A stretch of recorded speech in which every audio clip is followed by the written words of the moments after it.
semuanya, selamat datang di podcast PC9.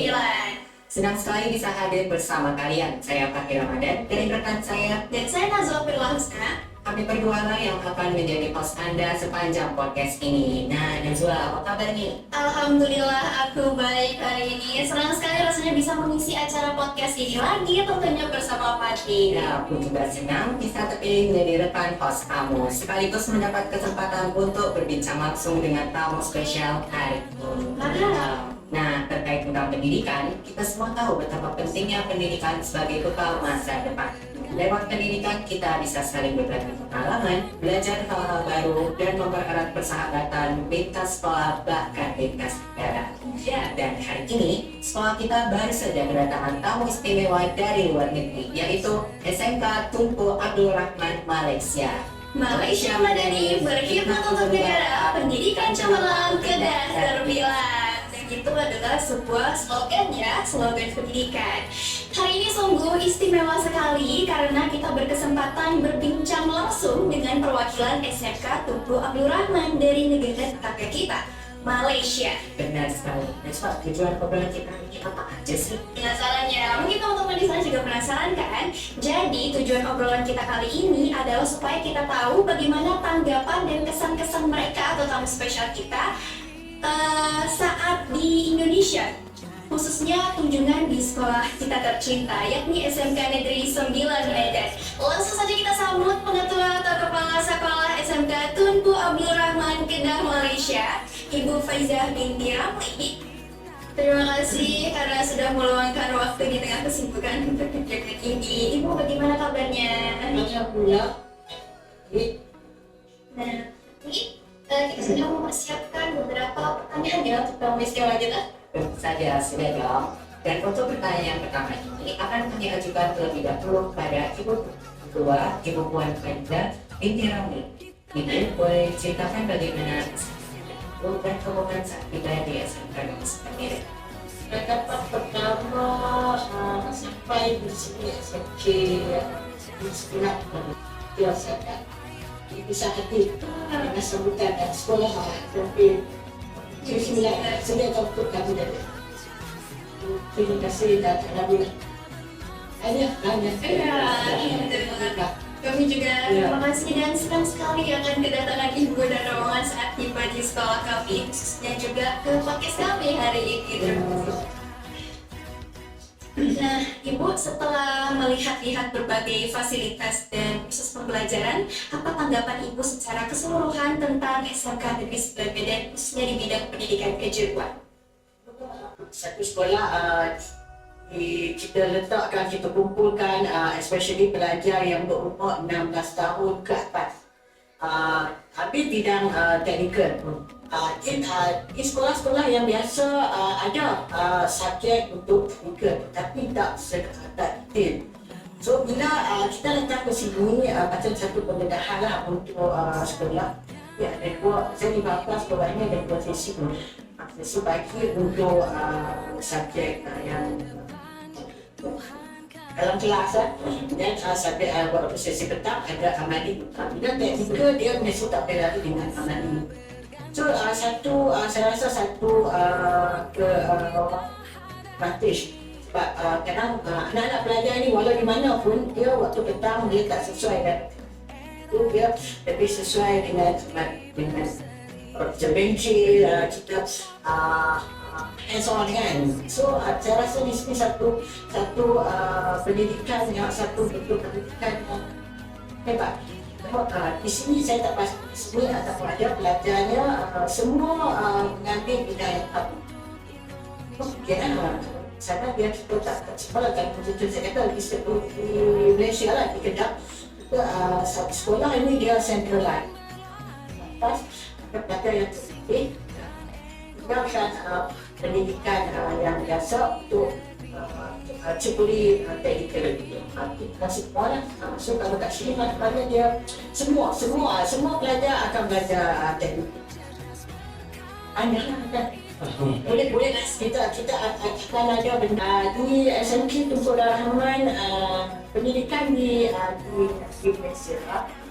12 sekolah menengah Kemudian di sini sebab dengar 12, 14, 15, 2 tahun kita pakai menengah rendah. Kemudian 16 tahun dan 17 tahun, 2 tahun untuk menengah atas. Dan menengah atas baru dia akan belajar jurusan mana. Kita ada jurusan sains, kita ada jurusan teknologi, dan juga kita ada STEM. Sekarang kita di Malaysia memang pendidikan lebih kepada bidang STEM. Sains, teknologi, engineering, and mathematics. Dan vocational dia lebih kepada sekolah vocational. Waktu kita ada sekolah college vocational, dia khusus untuk vocational. Ini sekolah macam sekolah SMK, sekolah menengah kebangsaan. Dia punya aliran sains, STEM, kemanusiaan, teknologi. Itu basicnya memang macam tu lah. Ya, ada. Dia banyak kalau macam sains student dia lebih kepada kita ada sains komputer, kejuruteraan, sains, grafik, teknikal, lebih macam tu. Kalau kemanusiaan dia lebih kepada seni visual, seni visual dan juga subjek-subjek lain lah macam sastra. Dia akan ada aliran. Jadi kita belajar boleh ini biasanya sekolah akan tetapkan aliran ini untuk belajar berdasarkan kepada kecenderungan belajar ke arah mana, ada sains atau teknologi, kepercayaan. Kita akan letakkan belajar untuk ada juga belajar boleh pilih.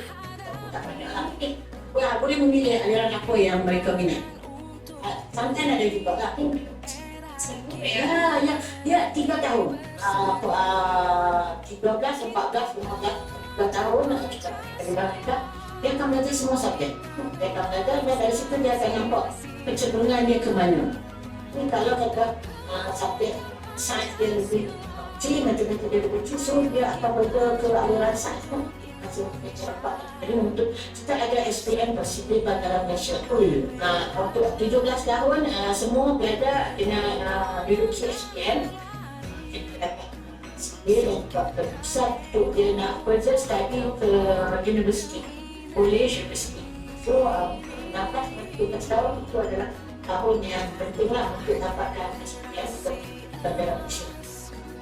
Oke, hubungannya dengan jurusan digital ya ada seni visual kalau di kami desain komunikasi visual. Sobat podcast, sebelum kita untuk obrolan ada satu pertanyaan terakhir yang ingin kami ajukan kepada Ibu Ketua Ibu Fitri Binti.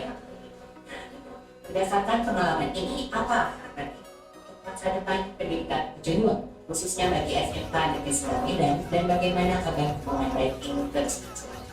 Okey, kalau keguruan atau vocational itu satu bidang yang kedua. Dan sekarang kita memang ke arah teknik vocational. Dan saya rasa graduan dari sekolah itu mungkin akan menceburi bidang pekerjaan kejuruteraan dan vocational, dan benda ini dia tak mustahil. Dia kita akan ada hubungan antara negara. Kan kita tengok ada ramai karyawan atau pekerja dari Malaysia pun ke Indonesia. Jadi hubungan itu akan ada. Dan tak semestinya dari segi profesion akan ada. Dan insyaAllah tak mustahil benda ni dia akan ada.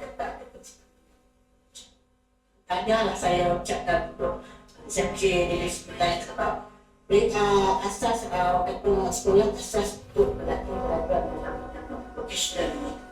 Tanya juga untuk anak-anak dan guru-gurunya. Biar semakin lengkap, yuk kita dengar juga pandangan dari Bapak Kepala Bidang SMK Provinsi Sumatera Utara, Bapak Dr. Henry MA. Nah, Bapak, bagaimana tanggapan dan harapan Dinas Pendidikan terhadap kerjasama antara SMK dan SMK Tunku? Baik, terima kasih Mbak. Pertama kita ucapkan sekali lagi selamat datang kepada Ibu Teza Binti Rami beserta seluruh rombongan dari SMK Tunku Abdurrahman Kedah Malaysia di Indonesia, khususnya di Medan, terutama di SMK Negeri 9 Medan. Yang kedua, tentu dengan adanya kerjasama dengan SMK Tunku Abdurrahman Kedah Malaysia, kita berharap ke depan adanya pertukaran informasi, pengetahuan, keterampilan, dan juga ke depan mungkin pertukaran pelajar, mungkin pertukaran guru, mungkin juga pertukaran yang lain dalam rangka untuk meningkatkan mutu pendidikan kita. Karena itu kita berharap ke depan ini tidak berhenti pada hari ini saja, tapi terus komunikasi dijalin, kemudian seperti yang dilakukan hari ini kita viralkan. Kita viralkan podcast kita hari ini atas kehadiran tamu kita yang amat berbahagia, Ibu Faiza binti Ramli beserta seluruh rombongan, sehingga hari ini akan menyemangati kita semua dalam rangka untuk membangun kolaborasi perkongsian untuk sama-sama menghebatkan pendidikan baik di Indonesia, Medan, Sumatera Utara, dan juga nanti di negeri Kedah, Malaysia. Seperti itu, Mbak. Bisa sekali Bapak. Baik, terima kasih banyak pada Ibu Faiza dan Bapak Mas Henry Eka atas waktu dan tanggapannya yang luar biasa. Sobat Podcast, itulah tadi obrolan seru kita bersama para tamu istimewa hari ini yang telah memberikan pandangan inspiratif tentang bagaimana pendidikan dapat menjadi jembatan persahabatan sekaligus kemajuan. Saya Najwa Firla Husna dan rekan saya, Dan kami yang bertugas dan tim yang bertugas pamit undur diri. Sampai jumpa di episode selanjutnya. Terima kasih.